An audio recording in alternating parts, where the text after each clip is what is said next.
9月末，季节已迈入秋分。这一只我称它为小黑的黑细腰蜂，正每天不停地卖力工作。它的工作就是在空旷的地上挖出泥穴来筑巢产卵。那有多卖力呢？我们就来看看它在5分钟内一共挖了多少次的土到地面上。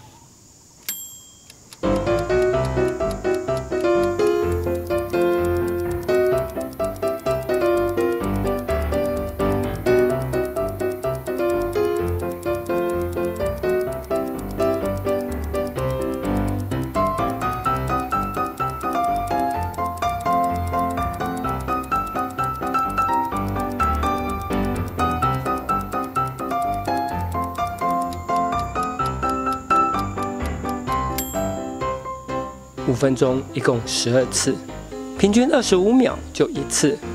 连这么贴近的拍它，小黑都能忍下来继续工作，实在是卖力。事实上，相较于其他种类的细腰蜂，小黑挖泥穴筑巢可说是最卖力的。怎么说呢？你看，这只是小红脚细腰蜂，它们一次只需挖1个巢穴，且还有余裕，可以动不动就停下来警戒。这种被称作金毛血蜂的小金也一样，只挖1个巢穴，且超敏感，只要我动作稍大，就立刻飞走。唯独小黑这种黑细腰蜂，一次却要挖好3个巢穴才开始产卵，挖掘的量可几乎是人家的3倍呀！难怪他们会忙碌到没时间理我。来看这一窝刚挖好的3个巢穴，就可一目了然。你一定还分不清到底小黑、小红和小金这3种都黑黑的细腰蜂有何不同。由于它们都以挖泥穴来筑巢，所以除了称其为细腰蜂，也会被称作穴蜂、混泥蜂。其中小金和小红长得最像，都是红翅，最大的差别在小金是黑脚，头胸密生金毛，小红则是红脚，头胸无金毛。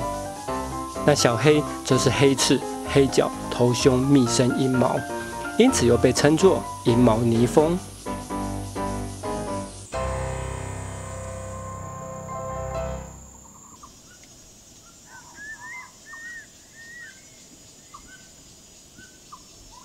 我不知小黑的这个巢穴已经挖了多久，但只要看到它开始反过头来做回填土的动作，就知道这个巢穴挖好了，准备再填封起来。刚刚说过，小黑这种黑细腰蜂每次都要挖3个巢穴，那为何要挖3个呢？你是不是也立刻联想到“狡兔有3窟”这句成语呢？接下来就来看看它们真的有像狡兔般的聪明吗？一填封完巢洞，小黑随即飞出门去狩猎。不久就可看见它把抓来的猎物宗丝拉到巢洞前方，然后立刻把刚刚才填封好的巢洞挖开。其实我在4天的拍摄过程中，一共遇到了8只宗丝被小黑们抓回巢，其中多数都很顺利，3-5分钟就可拉进巢洞。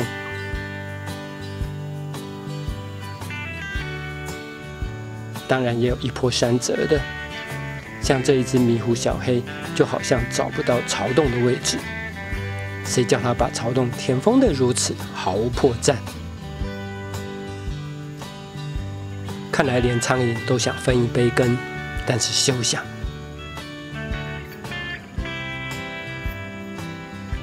巢洞是在这里吗？挖挖看才知道。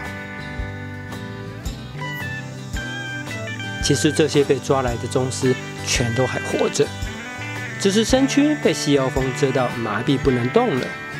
这样被拉进巢洞后，细腰蜂就会在宗丝身上产下一颗卵，之后孵化的幼虫就以活生生的新鲜宗丝为食，直到化蛹。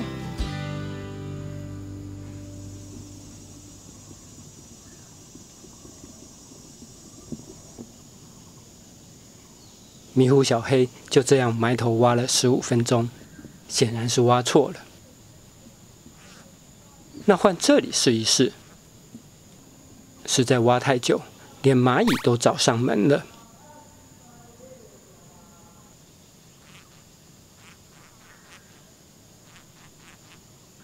终于，皇天不负苦心人，在蚂蚁大军压境以前，任务完成。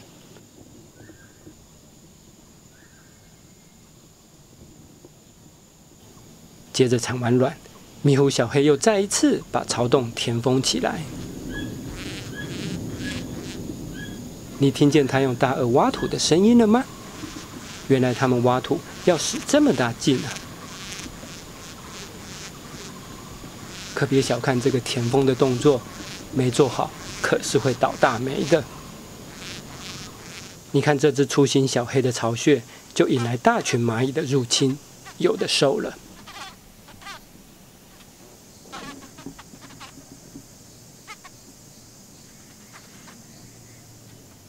我推测粗心小黑可能在里面已挖了至少2个巢室，然后因上一个巢室再带回中丝并产完卵后填封不足，以致门户大开，才让蚂蚁有机可乘，钻进去抢食它在巢室里所储藏的活中丝。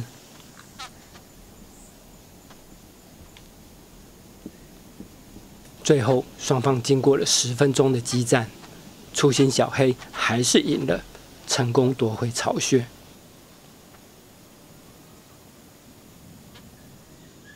再回到还在填封巢穴的那只迷糊小黑，我们来仔细观察它到底是在填封哪一个巢穴。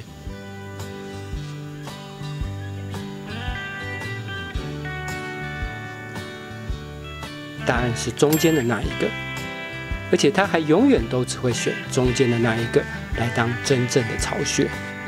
两边的则只是栖敌用的假巢穴，所以你看它到最后还不忘把右边的假巢穴补强，挖得再深一点，再像一点。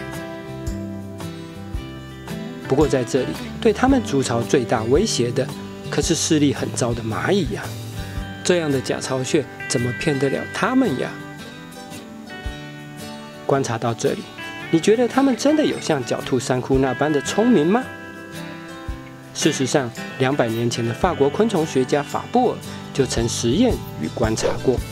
Hello， 他的结论是，这类细腰蜂看似聪明的行为背后，其实都是由与生俱来的本能所驱使，必须循着一套固定的程序，才能一一完成眼前的这些工作。一旦程序发生变化，他们就会无法应变，必须从头再做一次，才能继续把工作完成。由此看来，这样的细腰蜂或许还称不上我们人类所谓的聪明，但它们竟能演化出如此惊人的本能，我们能不惊奇吗？